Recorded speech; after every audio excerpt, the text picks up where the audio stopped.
Pues buenos días, bienvenidos a Los que dejarán huella. En este espacio vamos a hablar con nada más y nada menos que los representantes de las nuevas generaciones de la empresa familiar.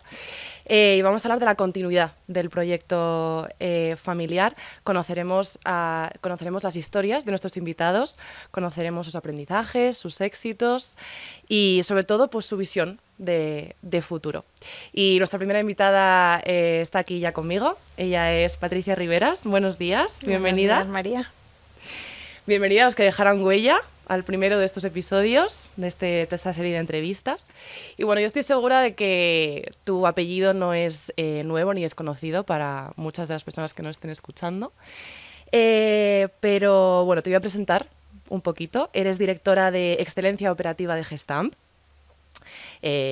empresa familiar española, pero que opera a nivel global, con más de 45.000 empleados a día de hoy, datos súper actualizados que me has dicho antes. Y bueno, no solo eso, sino que además eres presidenta del Fórum Familiar, impulsores además de esta iniciativa junto a KPMG. Y Fórum Familiar, por comentar un poco lo que es el área del Instituto de Empresa Familiar, que está enfocado en representar la continuidad generacional. Y de eso has venido a hablar hoy conmigo, que te lo agradezco muchísimo.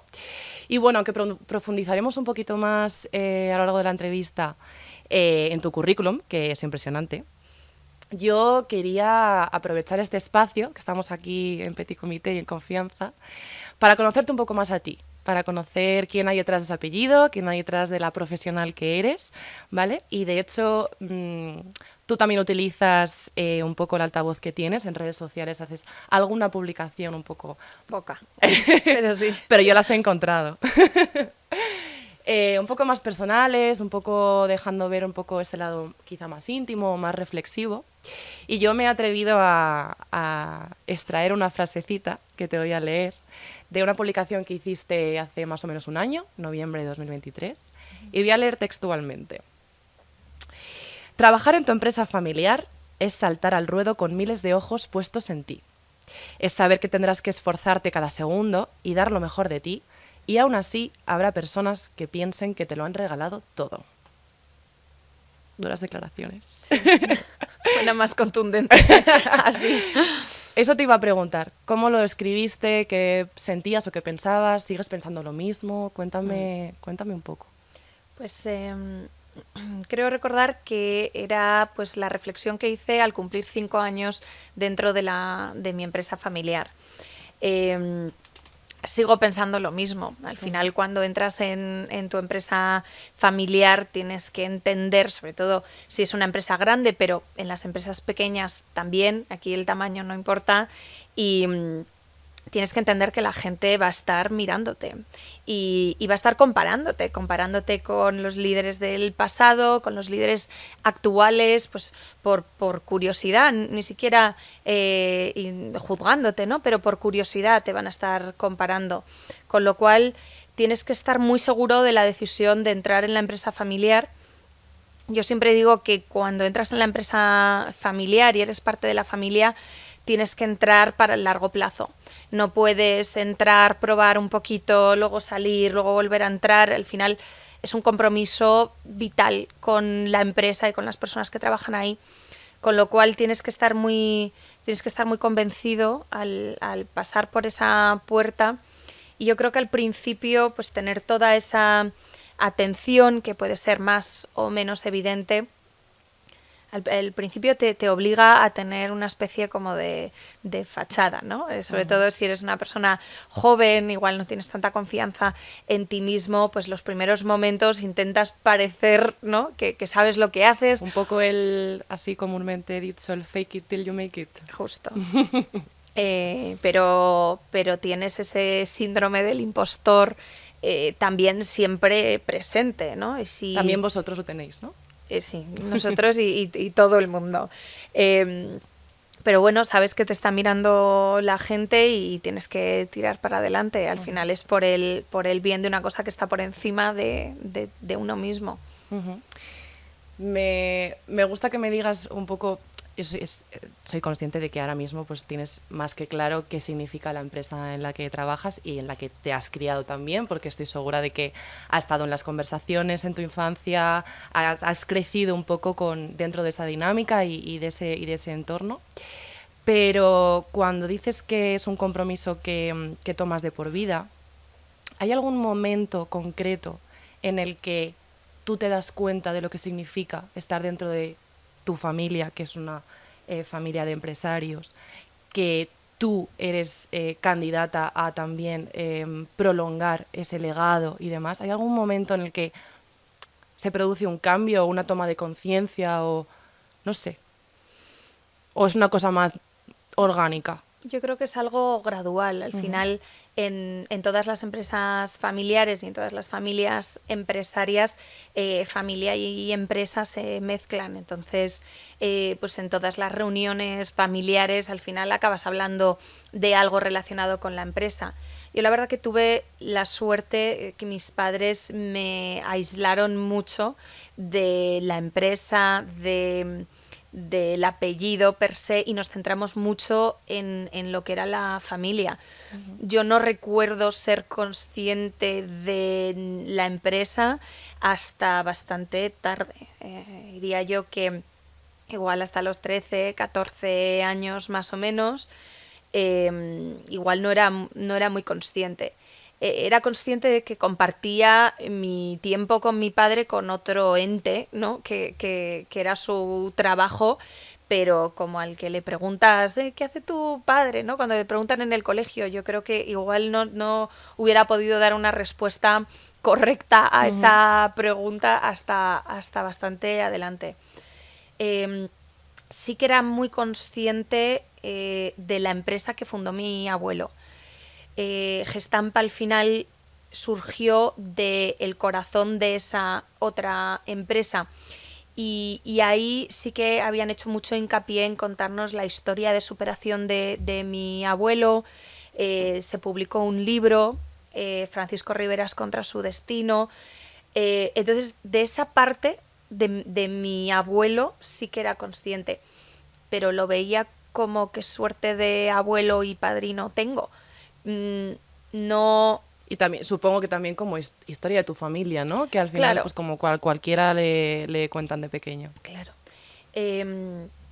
Cuando me fui a la universidad, sí que recuerdo tener un enfoque bastante claro ya hacia Gestamp, no necesariamente teniendo en cuenta, no pensando que iba a entrar en Gestamp, pero sí como que las cosas lo intentaba aplicar a nuestro sector inconscientemente, y de vez en cuando pues, hablaba con mi padre y le preguntaba, y me acuerdo que hice un proyecto sobre qué es lo que les había pasado a los fabricantes americanos después del crash de 2008. Entonces, sí que tenía algún tipo de interés, pero no necesariamente lo tenía en la cabeza. Eso te iba a preguntar, si siempre supiste que querías formar parte. No. Yo quería ser actriz. De hecho, mira, ahora de vez en cuando tengo mis momentos. Yo quería ser actriz, yo quería ser, pues no sé, libre, artista. Mi padre me convenció para estudiar la carrera de empresariales, sí que me dio libertad para poder hacer más cosas en paralelo. Y rápidamente pues me empezó a encajar lo que estaba haciendo. Empecé a hacer unas prácticas que me parecieron súper interesantes en consultoría, y entonces al acabar la carrera empecé allí, estuve unos años pues probándome a mí misma y probando distintos sectores, distintas pues formas de trabajar. Qué bueno, qué bueno, sí, sí. Pues nada, ¿es la primera vez que te pones enfrente de una cámara? No, ahora no. Bueno, has hablado un poquito has contado un poco de tu formación o cosas que hiciste, tus primeros pasos en el mundo profesional. Si me equivoco en algo me corriges, sí. Pero estudiaste en un colegio británico, hiciste bachillerato británico, cursaste la carrera una de las 10 mejores instituciones para emprendedores y tienes un MBA por la Universidad de Columbia. Correcto. por lo tanto has estudiado en el extranjero. Y yo quería saber qué aprendizajes, qué te llevas de esa formación fuera de España y de qué te ha servido también a tu vuelta. Bueno, yo empecé desde pequeña en Madrid, en un colegio británico, pero me daba la sensación de que me estaba perdiendo parte del mundo, ¿no? Y me obsesioné bastante con aprender inglés que fuera como casi nativo. Ponía las películas en inglés, mis hermanos me odiaban, cada vez que me tocaba a mí elegir la ponía en inglés y teníamos muchas peleas con eso. Pero siempre me ha atraído el mundo, yo quería saber, quería descubrir, y irme tan joven fuera de casa, me fui a los 17 años a hacer la carrera fuera. Nadie de mi familia lo había hecho antes, no, pero bueno, me lancé a la aventura. Y fue un poco, o sea, fue deseo tuyo. Sí, sí, bueno, totalmente apoyada por mi padre, pero sí. Y pues me descubrí a mí misma. Al final, cuando te tienes que valer por ti mismo, tienes que pues ir desarrollando tu confianza, ir desarrollando tu personalidad, enfrentarte tú sola Total. al mundo. Y te despojas también un poco de esa red de seguridad, ¿no? Y de sales de tu zona de confort, de lo que conoces, y es pues Sí. a lo que venga y a enfrentarte con todo ello. Y puedes no ser nadie, que también te ayuda para entablar relaciones de otra forma, y te da la oportunidad también de aprender, ¿no? en base cero. También los americanos le dan mucha importancia a la comunicación, a la capacidad que tienes tú de explicar tus ideas, tus propuestas. Yo creo que eso para mí ha sido siempre muy, muy importante, y cada vez lo va a ser más. Ser capaz de pensar y trazar un plan en tu cabeza, o incluso poder escribirlo en un papel está muy bien, pero luego tienes que vendérselo a las personas y te lo tienen que comprar. Totalmente. Hoy en día ya no vale, ¿no?, con dar instrucciones y esperar que te sí, sigan. Tú puedes tener una gran idea en la cabeza, ¿no?, o un gran plan, pero si no eres capaz de que salga de ahí y transmitirlo de la forma correcta, claro, puede que no llegue a nada nunca. Claro. Los americanos empiezan desde pequeñitos. Yo me acuerdo la primera vez que me hicieron presentar en la universidad y había un chico que hizo un truco de magia en la presentación de, pues, no sé qué era, igual finanzas, ¿no? Y me pareció un poco chorrada al principio, pero luego me di cuenta que estaba totalmente enganchada y que me había quedado con lo que él me que te quería había traído dar. La atención, que al final Sí. es también el objetivo de la persona que estaba presentando, Sí, claro. que no he aprendido a hacer trucos de magia, pero sí le he dado más importancia a la forma en la que se transmiten los mensajes. Y bueno, yo quiero empezar a hablar un poquito también de tu incorporación a Gestamp.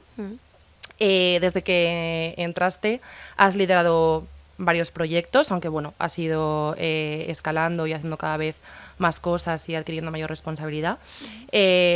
Actualmente eres adjunta al presidente y eres responsable de transformaciones pues, muy relevantes de una gran empresa. Yo quería saber cuál ha sido tu experiencia y cómo has vivido el haber liderado equipos y procesos de transformación en Gestamp. No sé, ¿cuál dirías que es el momento más complejo al abordar un proceso de transformación de estas características? Y si a ser líder se aprende, Patricia. Son muchas preguntas. Podemos ir por orden, puedes elegir la que sí. quieras primero. Bueno, en primer lugar, cuando entré en Gestamp, pues tenía una buena ventana desde la cual observar los distintos procesos que se llevaban a cabo en la compañía, tanto viajar para conocer a las personas de las fábricas o que estaban liderando distintas áreas geográficas, pero también en el corporativo, ¿no?, en las funciones de soporte. Empecé a ver cosas que creía que se podían optimizar, que creía que igual pues podíamos modernizar. Al final Gestamp llevaba un periodo de crecimiento bastante intenso desde su fundación en el 97 y Y había algunas cosas como básicas que para poder hacerlas, poder ordenar bien en interno, necesitas un momento como de calma, ¿no? De hecho, muchas empresas pasan por un momento de crecimiento, luego paran, asientan y luego vuelven a crecer. Gestamp no. Gestamp fue del tirón. Entonces yo veía que había algunas cosas ahí que teníamos pendientes. Empecé a hacer sugerencias y en un momento dado ya mi padre me dijo, oye, hazlo, ¿no? Si tantas ideas tienes, hazlo. Reunimos un grupo de personas, tanto jovencitas con ganas, pero también soportadas por personas que tenían mucha experiencia en el sector o concretamente en lo que queríamos cambiar. Qué buena mezcla. Sí, y en este trabajo de conversaciones, pues al final acabaron surgiendo pues unos proyectos. Lanzamos casi 100 proyectos de transformación, unos más pequeños, unos más grandes, y intentamos montar una revolución en la empresa. Una revolución para que la gente se cuestionara constantemente.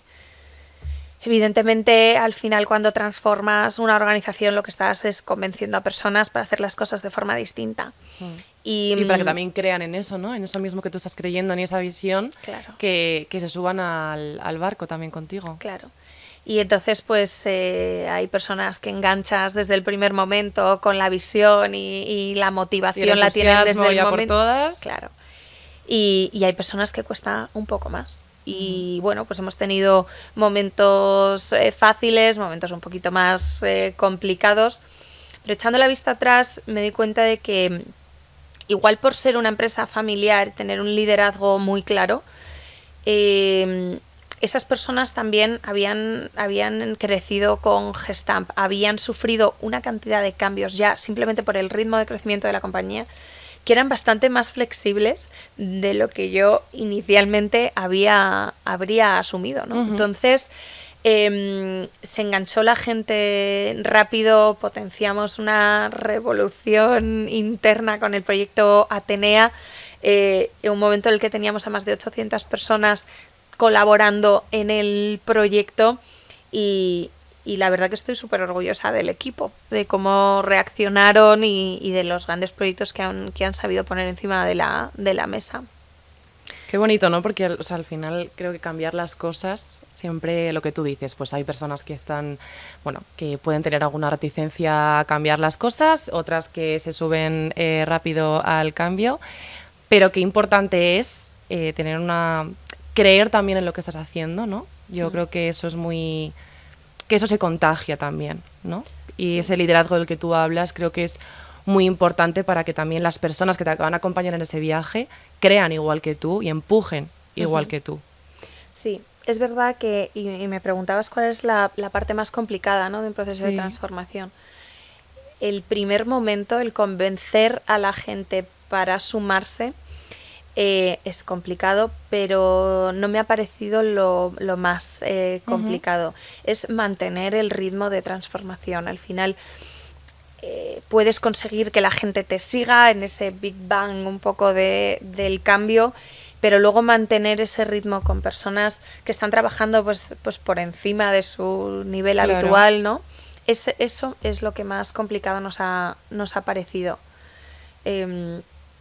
Luego me preguntaba si el líder se hace. ¿Líder se nace o se hace? Sí. Yo creo que hay muchísimos tipos de liderazgo. Hay personas mucho más abiertas y extrovertidas que son líderes. Hay personas más tímidas que tienen otro estilo de liderazgo.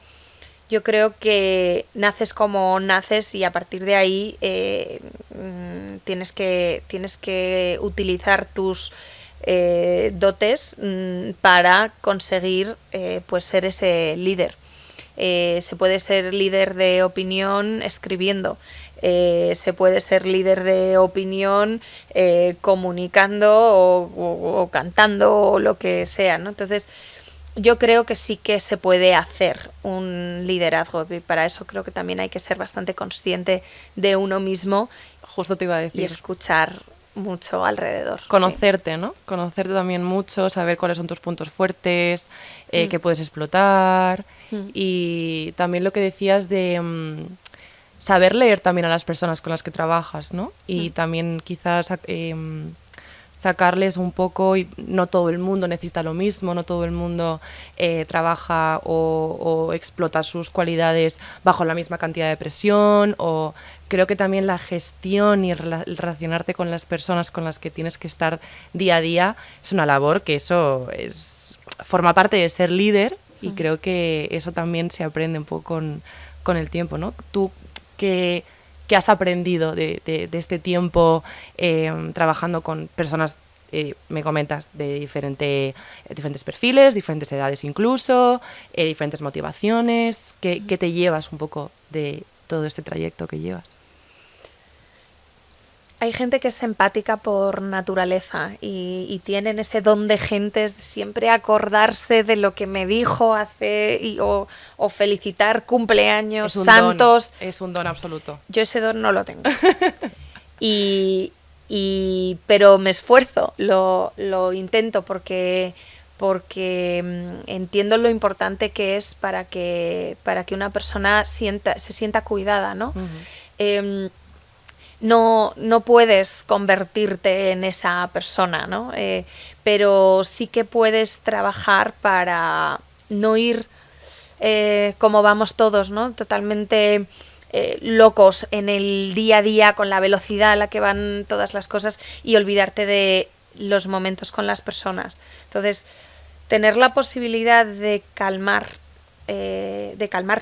de reflexionar, de poder ponerte unas prioridades, de siempre garantizar que tus personas están en esas prioridades y luego dedicarles tiempo. Al final también es organización. Hay gente a la que le sale de forma natural, hemos dicho, yo creo que eso no lo puedes trabajar, pero sí que puedes ordenarte para que esas prioridades estén siempre en tu agenda.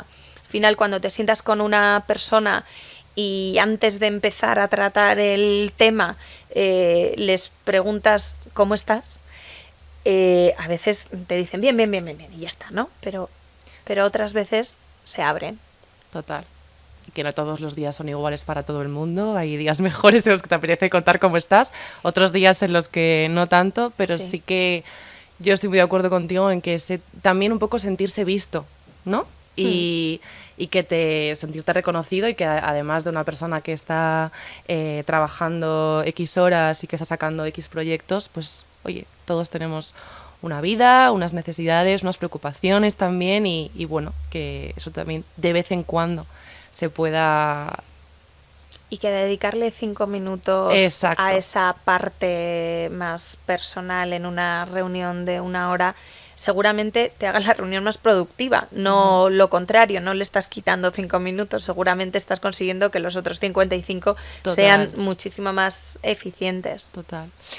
¿Dirías que esto ha sido algo que también te ha inculcado el crecer en una empresa familiar, en una familia de empresarios, ese cuidado por la persona, el cariño por lo que haces, no sé? Mi abuelo siempre hablaba de cuidar a las personas que estaban en el proyecto, pero al final ya no es como hables de esto, ¿no? Es como actúes. Yo creo que los niños Totalmente. Eso es lo que ven. Yo he visto siempre a mis padres tratando a las personas con respeto, cuidándoles, a mi padre en el trabajo, estando pendiente, pues de una persona se ponía enferma o tenía un problema pues con un hijo o con su mujer. Mi padre siempre ha estado pendiente. Que tampoco le sale ¿no? de forma natural como a mí, pero se lo ha puesto, se lo apunta en la agenda. Y eso es hacer el esfuerzo porque consideras que es muy importante, ¿no? Incluso si no te sale de forma natural. Yo eso lo he visto, pero yo creo que eso lo puede ver cualquier persona en su familia, no tienes por qué tener una empresa familiar. Lo que sí que me parece diferencial es el sentido de la responsabilidad. mi abuelo hablaba mucho de la responsabilidad que él tenía, de cómo tenía que pues, seguir trabajando duro por ese proyecto, por esas personas, y mi padre ha tenido esa mochila de responsabilidad desde muy pequeño, y yo también, no necesariamente por la empresa, pero yo me he sentido siempre pues muy responsable de mis hermanos, y ahora que llevo 6 años en la empresa, me siento tremendamente responsable de todas y cada una de las personas que trabajan en nuestras plantas. Y yo creo que ahí es donde está la diferencia. A mí me encanta ir a una planta y poder darle la mano a alguien, sonreírle y darle las gracias por su trabajo. Y eso, pues imagino que ellos lo aprecian, pero a la que mejor le viene es a mí, porque me da esa motivación para seguir, ¿no? Ese recordatorio de por qué lo hago. Total. Y bueno, me gusta porque estamos hablando mucho de personas, de cuidarnos, de vernos y de motivarnos y de trabajar también con una ilusión y con un propósito. En todo esto, también lo que me comentabas, que has sido responsable de proyectos de transformación, de hacer que las personas se suman al carro y avancen en cambios que tú considerabas que eran importantes y estructurales, y que estoy segura de que han sentado unas bases mucho más sólidas para seguir creciendo. Y en todo este proceso, pues hay algo que no se puede obviar, que es la ayuda de la tecnología, ¿no? Al final, si pensamos en cambios y en avances, la tecnología tiene un papel muy importante. Y yo quería que me contaras un poco, porque también me has comentado que trabajas con personas de diferentes edades y diferentes bagajes y perfiles. ¿Cómo es esa introducción de la tecnología y de la innovación en un entorno en el que, pues habrá personas que estén más acostumbradas, menos acostumbradas, y cómo es esa adopción también de la innovación en términos de tecnología? Bueno, yo creo que aquí da igual, ¿no? Si es una empresa familiar o no familiar, la gente normalmente tiene una reacción al cambio. Uh-huh. La primera reacción que se ha tenido a nivel sociedad, por ejemplo, con la inteligencia artificial o con los robots hace unos cuantos años ya, es proteger, ¿no?, tu trabajo, pensando que te lo van a quitar. A quitar, sí. Nosotros empezamos desde hace bastante tiempo aplicando tecnología en los procesos de fabricación en nuestras fábricas.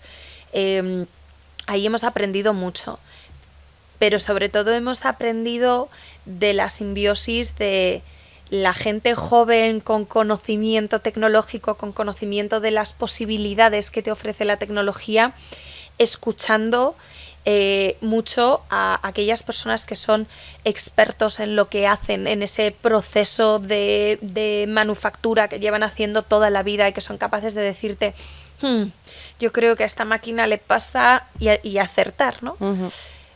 Esa simbiosis de la experiencia con la tecnología es la clave del éxito para introducir la tecnología. La tecnología solo es útil cuando la aplicas y te soluciona una serie de problemas. Lo que no puedes esperar es que sea como una varita mágica, ¿no? Te toco con la varita de la inteligencia artificial y... Total, y que haga todo el trabajo, ¿no? Claro.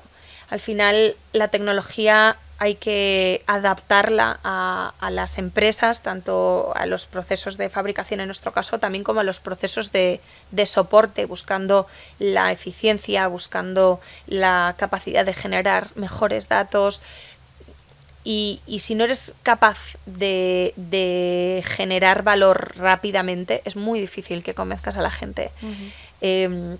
Bueno, muchas veces también cuando hablamos de implantación de nuevos sistemas, a veces hay que hacer como quitarse una tirita rápido, ¿no? Tienes que cerrar el sistema antiguo o tienes que obligar y cortar el grifo y a veces esas transiciones son más complicadas, ¿no? Y generan nerviosismo. Total.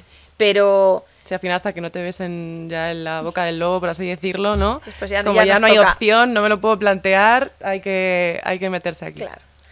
Pero sí que es verdad que cuando el proceso de transformación digital lo haces con distintos puntos de vista de las personas a las que les va a afectar, los expertos y las personas que entienden la tecnología, el producto que intentas introducir ya empieza a ser un producto muchísimo más robusto desde el principio. Y eso es lo que intentamos hacer nosotros en Atenea, es realmente escuchar las necesidades de la organización y dejar que nos pelotearan las sugerencias, ¿no? Decir, oye, mira, es que esto no va a funcionar porque es que no estás entendiendo bien esto. Claro. Y hemos aprendido mucho también de ese proceso y de valorar a nuestros expertos en interno, que también es importante. Tenía aquí una pregunta, pero es que creo que me la has respondido ya al inicio de tu respuesta. Yo te iba a preguntar, que me has dicho, esto al final es como en cualquier otra empresa, no tiene nada que ver que sea una empresa familiar. Y yo tenía la curiosidad de si innovar en una empresa familiar es más o menos complicado. ¿Qué peso también tiene el legado en todo esto? Pero Bueno, yo hablaba sobre la tecnología, la introducción de la tecnología Sí. y la respuesta de las sí, personas. sí, ya te pregunto sobre innovación Sí. más en genérico. Ahí yo creo que hay una característica que tienen las empresas familiares y es que conviven las generaciones y en todas las empresas convivimos, ¿no? Pero tienes una siguiente generación con una cercanía a el líder de la compañía o el accionista mayoritario, pues de confianza plena. Entonces, si tú eres una persona joven que está en el mundo de hoy en día, que lee sobre tecnología, que tiene interés y te han dado la oportunidad de trabajar cerca, ¿no? de tu padre o de tu madre, las posibilidades de que te escuchen son muchísimo más lo que tienes en cualquier otra empresa. Y al final el cambio se hace top-down, ¿no? Si tú consigues convencer a ese líder de la organización de estas posibilidades,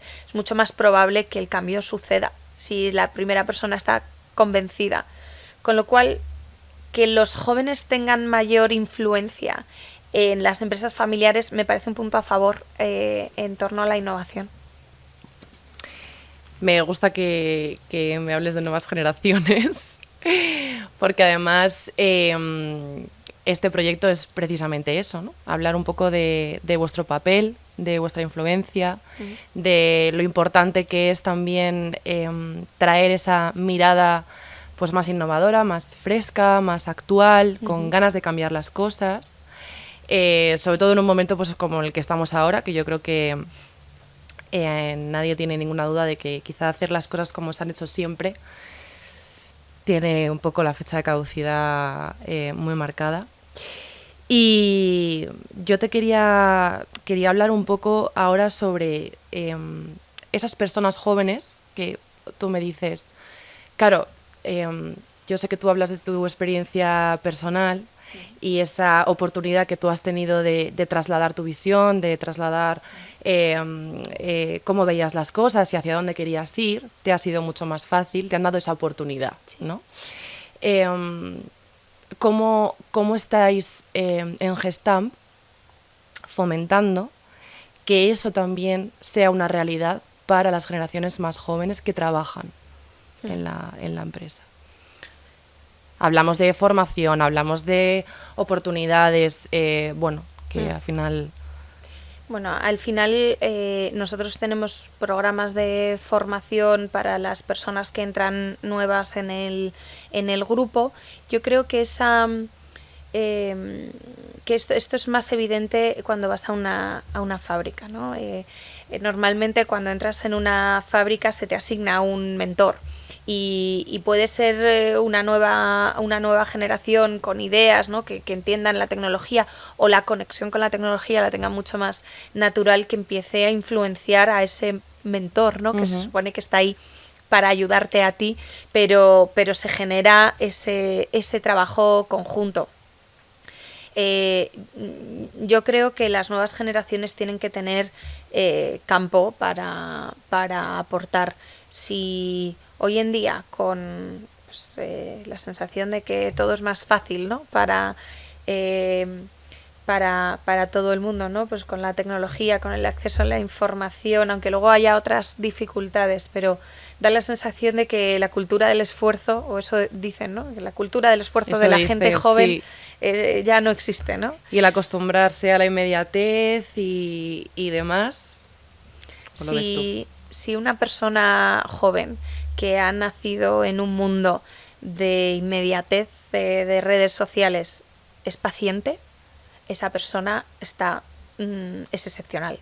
Con lo cual, si una persona joven te demuestra esa paciencia, esa calma para escucharte, ahí tienes para trabajar. Si una persona joven que rápidamente sabe hacer las cosas en 2 minutos, no ha utilizado o no ha hecho un cálculo de matemático con lápiz en su vida, se esfuerza y consigue resolver un problema y tiene esa cultura, esa persona es excepcional comparado con el resto de la generación, ¿no? Entonces hay que buscar esas personas y hay que saber trabajar con ellas. Que estemos más acostumbrados a la inmediatez es un hecho. Hay que saber adaptar la empresa, la cultura de la empresa y el proceso formativo a eso. Al final nosotros no podemos cambiar las nuevas generaciones, pero sí podemos esforzarnos en entenderlas, y esto pues muchas veces falta en cualquier tipo de empresa, ¿no? Pero meter a gente más joven en consejos de administración, meter a gente más joven en comités ejecutivos, juntar en ese concepto un poco de mentor y pupilo, Sí. a la gente, yo creo que eso solamente puede generar algo positivo. Y la gente joven tiene que atreverse a hablar y para poder hablar en ese tipo de contextos, pues tienes que tener mucha humildad, tienes que tener la capacidad de escuchar con paciencia y luego ser tremendamente respetuoso cuando das tus sugerencias o opiniones o ideas. Y eso a veces también nos cuesta. Totalmente. Además que yo creo que por lo general la juventud o el tener pocos años se asocia pues a quizá una falta de experiencia, un conocimiento más limitado y quizá muchas veces eso también funciona como un poco freno a la hora de dar oportunidades o fomentar crecimiento. Entonces coincido muchísimo contigo en eso. Yo siempre he pensado que es un tándem súper positivo el mezclar a personas con más experiencia, conocimiento y demás, y luego juntarlas con una persona con un perfil más joven, más dinámico, es lo que tú decías, conectado con la realidad de lo que pasa ahora, con las necesidades, con lo que quieren también las generaciones más jóvenes, porque también ellos son el futuro también. Entonces creo que sí que es verdad que hay que darles ese espacio y esa oportunidad de también no juzgarles quizá de primera, sino darles un poco ese espacio. ¿Tú crees que es más difícil ahora atraer a profesionales más jóvenes? Creo que, no sé, las generaciones, hablamos de generación Z. Yo no sé lo que soy, ya me he liado con tantas generaciones. Yo creo que soy millennial, pero tampoco lo tengo nada claro. Yo creo que estamos en los millennials. La generación Z a mí personalmente se me escapa muchas cosas. Sí. Porque sí, es verdad que noto bastante abismo, pero bueno, sí que también creo que hay que estar dispuesto a seguir aprendiendo y a seguir escuchando. Pero eso es lo que te preguntaba, ¿crees que es más difícil? Porque además estas personas yo creo que buscan cosas muy diferentes en el mundo profesional y en su carrera profesional de lo que quizá buscábamos nosotras o buscaban nuestros padres o, ya no te digo, nuestros abuelos.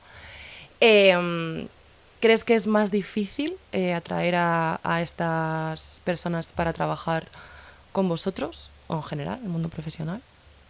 En el mundo de hoy en día y con lo tumultuoso que está siendo todo y las crisis que hemos tenido, la experiencia es un grado, pero también en muchas de estas no había gente con experiencia. Entonces todos partíamos de una misma base. Yo creo que, pues, por ejemplo, nadie se había enfrentado a una crisis como la del COVID, ¿no? Y todos partimos de la misma reacción. Yo creo que en momentos de convulsión se promueve más que la gente joven entre, ¿no?, dentro de estos o tenga posibilidad de entrar dentro de la dirección de las empresas de forma más rápida. Al final la gente joven, más joven que nosotras, que somos jóvenes. Que somos muy jóvenes. Por supuesto. Para mí son distintos en las formas, como nosotros somos distintos a nuestros padres, ¿no? Hay que entenderles, hay que saber hablar con ellos, hay que saber qué es lo que se valora, ¿no? Yo creo que lo que nos falta hoy en día es en las nuevas generaciones decimos que quieren flexibilidad, que quieren retos, ¿no?, intelectuales, retos profesionales, pero es algo mucho más dinámico. Dinámico, sí. Pero lo que tenemos que entender es que eso, la otra cara de la moneda es responsabilidad, es sentirte responsable de tu trabajo y tiene que ser compromiso. Si tenemos a gente joven que tiene esa flexibilidad, esa forma de ver las cosas tan abierta, esa actividad, esas ganas de hacer las cosas y se compromete y consigue, pues al final lo que tienes es una bomba de persona. Y eso es lo que tenemos que intentar conseguir en nuestros jóvenes, ya no dentro de las empresas, pero también dentro de nuestras familias tenemos que conseguir asegurar esos valores, porque si juntamos las dos cosas son imparables. Ahora, si nos falta esa parte de compromiso y de responsabilidad, se nos queda vacío, ¿no? Y yo creo que las empresas tenemos que entender eso, tenemos que entender cómo se genera el compromiso con estas nuevas generaciones, y yo estoy de acuerdo contigo, la diferencia entre nosotras y la siguiente generación es abismal. Y muchas veces no nos damos cuenta, ¿no? Muchas veces me dicen, no, pues la gente joven como tú, ¿qué pensáis? Digo, yo no puedo, ¿no? Sí, yo ya me siento, o sea, joven, porque joven, pero sí, claro, viene una generación por detrás que en la que han cambiado muchísimas cosas. Y sí, yo nunca pensé que me iba a sentir así. Ya, tan rápido, ¿no? Sí, tan rápido. Es que sí, pasa volando. Hay que dedicarle tiempo a escuchar, hablar con niños, sí, entender qué es lo que se les pasa por la cabeza. Yo hablo mucho con niños y me parece que están totalmente años luz de lo que estábamos nosotros, ¿no? Y eso lo tenemos que jugar a nuestro favor, nunca en contra. Justo. Al final también hablamos de valores, ¿no? Cuando tú me hablas del compromiso, de la vinculación, de la responsabilidad, hablamos de valores. Creo que la empresa familiar es un gran representante de ejercerlos y también de transmitirlos. Y bueno, al final tú pues eres la próxima generación que está encargada de llevar a cabo también esa responsabilidad de la que tanto me hablabas antes. Y yo te quería preguntar, pues, ¿qué quiere Patricia Riberas para Gestamp y qué quiere para ella misma? Es una pregunta de gran reflexión. Aquí venimos a poner a prueba. para Gestamp, al final yo veo que en Gestamp tenemos un proyecto precioso. Tiene un recorrido tanto en los sectores y en los clientes en los que estamos ahora, como, quién sabe, fuera de ellos, ¿no? Yo quiero que la gente sienta que Gestamp es una apuesta segura, que Gestamp les va a dar oportunidades para ser mejor ellos, y que Gestamp va a apostar por ellos también, ¿no? Que van a ser capaces de formar parte de esos retos o la resolución de esos retos a los que nos vamos a enfrentar. Al final estamos en un sector que está cambiando por completo y necesitamos a gente con hambre, con ganas de cambiar las cosas, esa gente inconformista que quiere hacer las cosas un poquito mejor todos los días, e incansable, porque en nuestro sector y con el vehículo eléctrico y todo lo que está sucediendo, vamos a necesitar ese tipo de energía. Yo quiero que la gente con esas características sienta que en Gestamp se le va a dar esa oportunidad y que va a formar parte de ese proyecto, ¿no? de futuro. Eso es lo que quiero para Gestamp, gente buena, comprometida, con ganas, y que confiemos mutuamente, ¿no? Tanto el proyecto en ellos como ellos en el proyecto. A nivel personal, para mí hay dos cosas que son lo más importante de mi vida, que es la empresa, el legado de mi familia y mi propia familia. Yo no quiero que una cosa consuma a la otra. Yo creo que en estos momentos en los que tú pues estás a tope con un montón de proyectos en la empresa, te puede acabar llevando a pasar menos tiempo con tu familia, a valorar menos tu familia, a cuando estás con ellos solo estar pensando en la empresa, y yo creo que tenemos que buscar un equilibrio, ¿no? Para mí, yo lo que quiero es encontrar un equilibrio, ser capaz de hacer lo que quiero hacer en la empresa, que tiene que ser a través de rodearme de gente potente que me ayude a ejecutar la visión, estando tremendamente involucrada en el día a día, pero sin olvidarme de mi familia, de mis niños y de mi marido, que pues ellos también son parte del sacrificio, ¿no? que yo hago todos los días por la empresa familiar. Entonces yo lo que quiero para mí es ese equilibrio, es hacerlo todo, pero equilibradamente. Pues yo creo que nos vamos a quedar con esa última reflexión, con esa huella que quieres dejar, y yo te quería dar las gracias. Ha sido un gusto hablar contigo. Gracias a ti. Que compartas aquí de dónde vienes y hacia dónde vas, sobre todo. Y muchísimas gracias, Patricia. Nada, María, un placer. Gracias.